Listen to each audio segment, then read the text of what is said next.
Témoignage de Rachel Mechala. C'est un témoignage traduit de l'anglais. Dieu a montré à mon mari cette révélation, une vision de la nuit, c'est arrivé pendant qu'il dormait, et il s'est juste retrouvé dans l'esprit, et il savait que son corps était resté sur terre. Ce qu'il a remarqué, c'est que ses sens étaient plus vivants que lorsqu'il était dans son corps, et qu'il se demandait ce qui lui était arrivé. Mais comme il se tenait là où il était, il a soudainement vu le chemin du paradis. La route partait du calvaire. Il a vu la croix de Jésus au calvaire, et une très belle route commença juste là au calvaire et c'était comme un escalier qui montait au paradis. Il est immédiatement devenu clair pour lui, c'est pourquoi Jésus a dit, « Je suis le chemin, la vérité et la vie ». Jean 14/6 et qu'il était impossible pour quiconque en dehors de Jésus, d'aller au paradis, parce que la route a commencé au calvaire où Jésus est mort. La route était belle au-delà de la description des mots humaines, elle était si belle juste à regarder. Il était fait d'une lumière blanche brillante dont la couleur semblait mélangée à de l'or. La route était faite d'innombrables escaliers, commença par le calvaire et montant jusqu'à la ville sainte. Les escaliers étaient faits de la parole de Dieu. Sur chaque marche, un verset de la Bible y était inscrit, tout le livre de la Bible était sur les escaliers, allant jusqu'au ciel. En montant les escaliers, il remarqua que l'escalier menant au paradis était sur une très belle montagne. Quand il a vu ça, il s'est souvenu comment la Bible appelle le paradis, Mont Sion, Hébreux midi 22 mais vous êtes venus à la montagne de Sion et à la ville du Dieu vivant, la Jérusalem céleste, à une innombrable compagnie d'anges. Il a vu ce qui ressemblait à une corde faite de lumière, venant du sommet de la montagne où se trouvait la ville céleste, et la corde de lumière connectée aux gens sur terre. Il a vu que ces cordes de lumière étaient nombreuses en nombre et que chaque personne sur terre avait une corde qui s'y connectait depuis le ciel. Il a alors compris que ce corde représentait l'invitation de Dieu à chaque être humain sur terre pour qu'il vienne au paradis. Il a compris que le désir de Dieu est que chaque personne aille au paradis, et donc, il a invité chaque personne qui est née sur terre à aller au paradis quand elle meurt. Il a aussi compris que cette chaîne de lumière qui était l'invitation de Dieu avait le pouvoir de tirer une personne vers le haut, vers la ville céleste. L'invitation de Dieu nous attire vers la ville céleste et dans le physique cela se manifeste comme un désir d'être juste avec Dieu. Malgré cette invitation, chaque personne est libre d'agir sur cette attraction ou de l'ignorer. Lorsqu'il a atteint le sommet des escaliers, il a vu une énorme porte à l'entrée de la ville céleste, et beaucoup des gens se tenaient à la porte en attendant d'être inaugurés. Quand il a vu ces gens, il savait que ces gens venaient de mourir sur terre. Il a même eu une conversation avec l'un d'entre eux sur à quel point la mort est vraiment irréelle parce qu'un être humain ne meurt pas vraiment, il se transmet juste dans un autre royaume et n'a aucune connexion avec le corps laissé sur terre. Il a dit que cet homme qu'il a rencontré à la porte, lui racontait comment il était mort, et que sa famille avait fabriqué un cercueil fantaisiste et cher pour sa tombe. L'homme lui a dit que tout cela était un gâchis, parce que sa famille faisait ça en pensant que ce qu'il faisait à son corps, il le faisait pour lui, et pourtant il n'était pas là. L'homme disait, « Regardez, il pense que je suis mort, et il se donne la peine de faire tout ça pour mon corps, et pourtant je ne suis pas mort, je suis vivant, et quoi qu'il fasse n'a rien à voir avec moi. Je ne suis pas dans cette tombe, je suis ici. » Mon mari et l'homme ont commencé à dire à quel point c'était drôle, que les gens puissent penser qu'ils sont morts, et pourtant ils étaient ici dans cet endroit, et pouvaient voir, toucher, sentir et même parler. Il s'est ensuite rendu compte que pendant tout ce temps, il y avait ces gens postés à la porte qui cherchaient les noms des gens dans le livre de vie. Il y avait une file d'attente et quand chaque personne a atteint le front, quelqu'un était posté à la porte, vérifiant si ce nom était inscrit dans le livre de vie.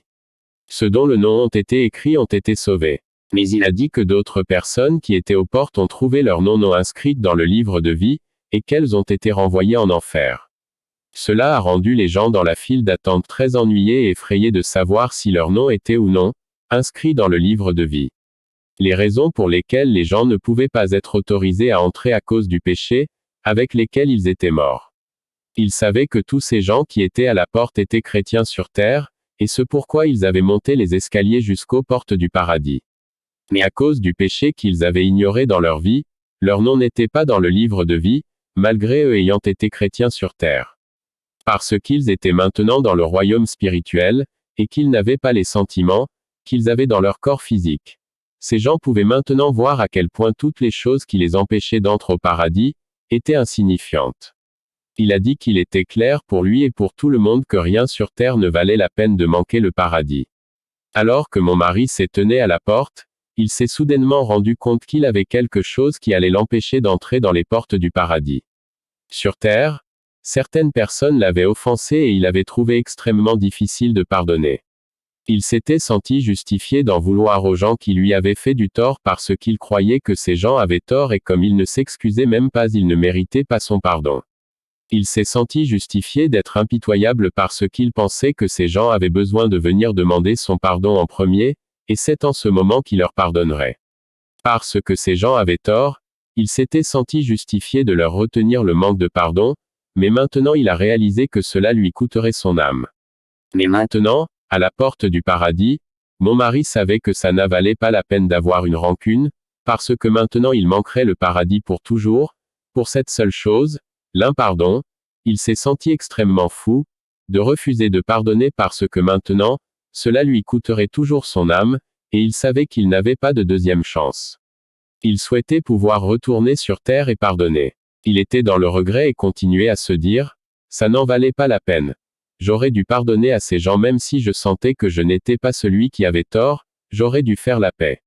Mais maintenant le paradis va me manquer juste à cause de ça, j'ai été si fou de ne pas pardonner. La vision s'est terminée et il s'est soudainement réveillé, et s'est retrouvé au lit. Quand il s'est réveillé, il a dû appeler ces gens et leur demander pardon pour le désaccord qu'il avait et il leur a pardonné et a fait la paix, même s'il sentait qu'ils avaient tort. Il savait qu'il devait le faire pour le bien de son âme. Matthieu 6h15.